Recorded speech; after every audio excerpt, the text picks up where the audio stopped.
को दम पे रखे हुए 20 मिनट हो गए हैं। अब इसका ढक्कन उठा के चेक कर लेते हैं। ये लें जी, ज़बरदस्त किस्म के ये हमारे आलू मटर यखनी पुलाव तैयार हो चुका है और मैं बिल्कुल कैमरे की आंख से आपको करीब भी चेक करवा रहा हूँ। ये देखिएगा कैसा ज़बरदस्त किस्म का खिला खिला चावल ये बना है। आपने मेरे तरीके से ये रेसिपी बनानी है, आपके दिल से दवाएं निकलने वाली हैं।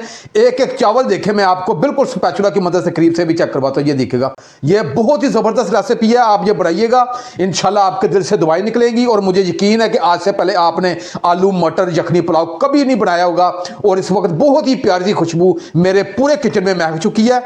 मैं आपको प्लेट में डाल के भी आपको चेक करवाता हूँ। ये देखिएगा कैसा ज़बरदस्त किस्म का जो हमारा पुलाव तैयार हुआ है। बिस्मिल्लाहिर्रहमानिर्रहीम। लाखों करोड़ों अरबों दुरूदो सलाम आप सल्लल्लाहु अलैहि वसल्लम पर और आपकी आल पर। अल्लाह ताला आपको खुश रखे। मैं हूँ तारिक जावेद, आप देख रहे हैं दादा तारिक रेसिपीज़। आज जो मैं आपकी रेसिपी लेके वो बहुत ही मज़ेदार हम आलू मटर का यखनी पुलाव बनाएंगे और मुझे यकीन है कि आज तक आपने इस तरीके से कभी भी अपने घर में आलू मटर यखनी का पुलाव नहीं बनाया होगा। आप अपने घर में बहुत अच्छी कुकिंग करते होंगे, लेकिन आपने सिर्फ एक मरतबा इस नाचीज़ की रेसिपी आलू मटर यखनी पुलाव अपने घर में बनाना है और ये ख़ास तरीके से जो मैं आज आपको रेसिपी दूंगा। आइए अपनी रेसिपी की तरफ चलते हैं। 500 ग्राम आधा किलो चावल लिए हैं और चावल मैंने कच्ची बासमती के लिए हैं। इसे मैंने 3 से 4 पानी पहले अच्छे तरीके से धो लिया है। आपने इसे अच्छे तरीके से धो लेना है क्योंकि इसमें स्टार्च वगैरह होता है जो चावल के जायके को ख़राब कर देता है। और इसे मैंने आधा घंटा पहले भिगो के रख दिया था और जो आधा किलो चावल थे तकरीबन, तो मैंने इस गिलास से जो नाप लिया है। आपने जब भी चावल बनाने हैं तो सबसे पहले आपने गिलास के हिसाब से ये नाप लेना है। तो इस गिलास के हिसाब से ये 2 गिलास बने हैं। उसकी वजह यह है कि हमने यखनी तैयार करनी है। यखनी तैयार करते वक्त हमें ये आसानी हो जाएगी। ये थोड़ा सा मैंने आपको बताया, हम रूटीन में घर में गिलास होता है वो 2 गिलास ही बनते हैं। और ये बेहतरीन हमारे चावल भीग चुके हैं। अब इसे मैं एक तरफ रखूंगा। चावलों को पकाने से पहले हम थोड़ी सी यखनी तैयार करेंगे, क्योंकि जब चावल पकाते वक्त पानी डालते हैं तो उस वक्त हम ये यखनी डालेंगे। मैंने ये 2 गिलास चावल लिए थे, तो आम रूटीन में ये 4 गिलास पानी इसमें जाता है, लेकिन इसकी यखनी तैयार करने के लिए मैं 4 गिलास पानी डालूंगा। ये 1 गिलास, ये 4 गिलास। और जब हमारी ये यखनी तैयार हो जाएगी, ये तकरीबन 3.5 गिलास ये हमारे पास पानी बच जाएंगे।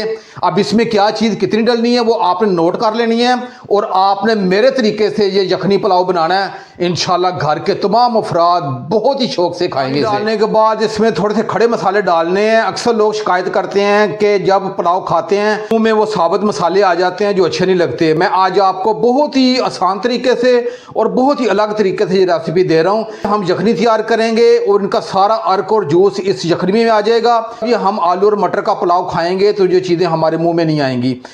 मैंने 1 टीस्पून साबुत धनिया लिया है और 1 टीस्पून मैंने सौंफ लिया है, 1 टीस्पून मैंने ज़ीरा लिया है और 1 टुकड़ा मैंने कड़ी पत्ते का लिया है और 1 टीस्पून मैंने नमक लिया है और छोटा सा टुकड़ा मैंने जावित्री का लिया है और 1 टुकड़ा मैंने बादियान का लिया है और 10 से 12 अदद मैंने साबुत काली मिर्च ली है और 3 अदद मैंने छोटी इलायची ली है, इनके मुंह खोल लिए हैं और 4 अदद मैंने लौंग लिए हैं और 1 बड़ी इलायची ली है और 1 दालचीनी का ये टुकड़ा लिया है। ये डाल देंगे।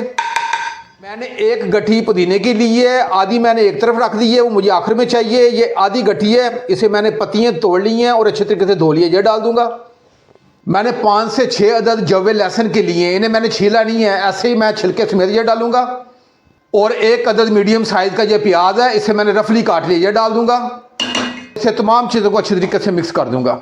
अब इसे मीडियम आंच पे मैं इसे ढाँप के 7 से 8 मिनट के लिए कुक करूंगा। ढाँप के रखे हुए 7 से 8 मिनट हो गए हैं। अब इसका ढक्कन उठा के चेक कर लेते हैं। ये तमाम चीज़ों का अर्क और जूस इस पानी में आ चुका है और ये बहुत ही ताकतवर और जानदार ये यखनी बन चुकी है।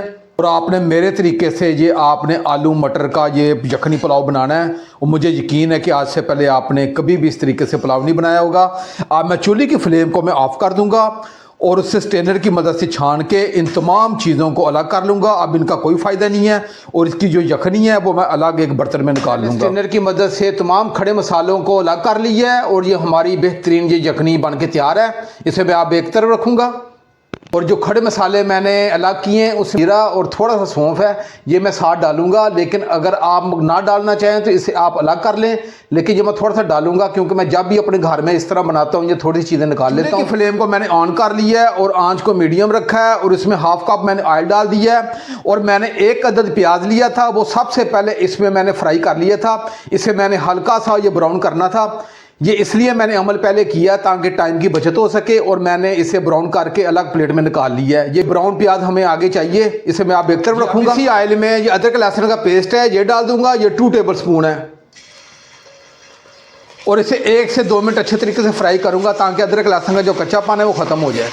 ये अदरक लहसुन को फ्राई करते हुए मुझे 2 मिनट हो गए हैं। जो अदरक लहसुन का कच्चापन था वो ख़त्म हो चुका है। अब मैंने 2 अदद ये मीडियम साइज़ के आलू लिए हैं और इसे अच्छे तरीके से इसके छिलके उतार के इसकी मैंने कटिंग कर ली है, ये डाल दूंगा। अब आलूओं को मैं 2 से 3 मिनट अच्छे तरीके से फ्राई करूंगा। ये आलूओं को मैंने 3 से 4 मिनट अच्छे तरीके से फ्राई कर लिया है और ये बेहतरीन हमारे आलू फ्राई हो चुके हैं और ये तकरीबन 50% तक ये कुक भी हो चुके हैं। मटर हम बाद में डालेंगे क्योंकि जल्दी कुक हो जाते हैं। मैंने 250 ग्राम ये मटर लिए हैं, ये डाल दूंगा और इसे अच्छे तरीके से मिक्स करके इसे भी 1 से 2 मिनट फ्राई करूंगा। मटरों को फ्राई करते हुए मुझे 2 मिनट हो गए हैं। ये बेहतरीन आलू और मटर अच्छे तरीके से फ्राई हो चुके हैं। आलू आपने पहले फ्राई करने हैं, दोनों चीज़ों को इकट्ठा नहीं आपने फ्राई करना। मैं 1 अदद बड़े साइज़ का ये टमाटर लिए, इसे रफली काट लीजिए, डाल दूंगा। इसे अच्छे तरीके से मिक्स करूंगा। 1 टीस्पून मैंने नमक लिया है, नमक हमने पहले भी डाला है। नमक आप अपने जायके के हिसाब से कम ज़्यादा कर सकते हैं। और हाफ़ टी स्पून मैंने काली मिर्च ली है और हाफ़ टी स्पून मैंने लाल मिर्च ली है और ये थोड़ी सी मैंने हल्दी ली है, ये डाल दूंगा और इसे अच्छी तरीके से मिक्स करूंगा। मैंने 2 अदद ये हरी मिर्चें ली हैं, इन्हें मैंने बारीक काट दिया, ये भी डाल दूंगा और इसे भी अच्छे तरीके से मिक्स करूंगा। अब चूल्हे की फ्लेम को थोड़ा सा मैं हल्का करूंगा और आपने पानी नहीं डालना क्योंकि आलू और मटरों का और टमाटरों का अपना पानी होता है। ये इसी पानी में ये कुक होंगे। ये तकरीबन मैं 5 मिनट के लिए ढाँप के रखूंगा और ये आलू और मटर हमारे अच्छे तरीके से ये कुक हो जाएंगे। मुझे ढाँप के रखे हुए 5 मिनट हो गए हैं। अब इसका ढक्कन उठा के चेक कर लेते हैं। ये लें जी हमारे बेहतरीन आलू और मटर ये अच्छे तरीके से कुक हो चुके हैं और ये तकरीबन 80% तक ये गल चुके हैं मुकम्मल। बकाया जब हम ये दम लगाएंगे तो उस वक्त ये बेहतरीन हमारा ये पुलाव बन के तैयार हो जाएगा। ये हमारी यखनी है, ये तकरीबन 3.5 गिलास है, ये मैं डाल दूंगा। हमने 4 गिलास डाले थे, 3.5 गिलास की ये यखनी बच गई, ये डाल देंगे। चूल्हे की फ्लेम को थोड़ा सा मैं हाई करूंगा और इससे पानी को 1 मरतबा ये जोश आने दूंगा। ये हमारी यखनी में उबाल आना शुरू हो गया है। अब ये चावल हैं जिसे मैंने आधा घंटा पहले भिगो के रख दिए थे, ये डाल दूंगा और इसे मैं चम्मच की मदद से 1 मरतबा मिक्स कर दूंगा। अपने आंच को मीडियम कर देना और मीडियम आंच पे इसे मैं ढाँप के 4 से 5 मिनट के लिए पकाऊंगा ताकि इसका जो पानी है ये खुश्क हो जाए। आपने आंच को मीडियम रखना है। मीडियम आंच पे आप पकाएंगे तो ये चावल खिला खिला बनेगा। अब इसे ढाँप के रखूँगा तकरीबन 4 से 5 मिनट के लिए। मुझे ढाँप के रखे 5 मिनट हो गए। अब इसका ढक्कन उठा के चेक कर लेते हैं। ये लें जी, ये काफ़ी पानी खुश्क हो चुका है और ये चूल्हे की फ्लेम को थोड़ा सा मैं हल्का कर दूँगा। अब ये प्याज है जिसे हमने पहले फ्राई किया था, ये डाल देंगे और ये थोड़ा सा पुदीना ये डाल देंगे ऊपर से। आप धनिया भी डाल सकते हैं। और जब हमने यखनी बनाई ये थोड़ा सा मैंने खड़ा मसाला ये निकाल लिया था, ये ऑप्शनल है, आग डालना चाहें तो डाल लें। मैं जब भी बनाता हूँ ये थोड़ा सा डाल देते, ये भी ऊपर से डाल देंगे। और आधा लेमू का रस है, ये भी साथ में छोड़ देंगे। इसके साथ बहुत ही ज़बरदस्त किस्म के खिले खिले चावल हमारे बनेंगे। और 3 अदद हरी मिर्चें हैं साबुत, ये भी ऐसे डाल देंगे। फ्लेम को मैंने दम वाली फ्लेम कर दी है और इसे ढाँप के मैं 20 मिनट के लिए रखूँगा हल्की आंच पे और ये बेहतरीन हमारे आलू मटर का यखनी पुलाव तैयार हो जाएगा।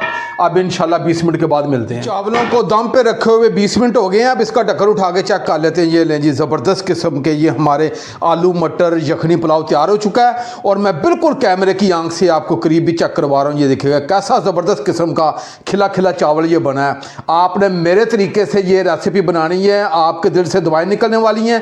एक एक चावल देखें, मैं आपको बिल्कुल स्पैचुला की मदद से करीब से भी चेक करवाता हूँ। ये देखिएगा एक एक चावल आपको खिला खिला नजर आएगा। ये बहुत ही ज़बरदस्त रेसिपी है, आप ये बनाइएगा, इंशाल्लाह आपके दिल से दुआएं निकलेंगी। और मुझे यकीन है कि आज से पहले आपने आलू मटर यखनी पुलाव कभी नहीं बनाया होगा और इस वक्त बहुत ही प्यारी सी खुशबू मेरे पूरे किचन में महक चुकी है। मैं आपको प्लेट में डाल के भी आपको चेक करवाता हूँ। ये देखिएगा कैसा ज़बरदस्त किस्म का ये हमारा पुलाव तैयार हुआ है।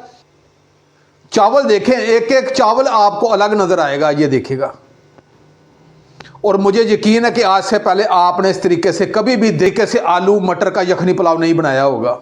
मैंने अपनी रेसिपी को प्लेट में डाल के डिश आउट कर दिया है और ये मेरे तरीके से आपने आलू मटर यखनी पुलाव बनाना है जिस तरतीब से बताया है, इसी तरीके से आपने एक मरतबा सिर्फ ये बनाइएगा।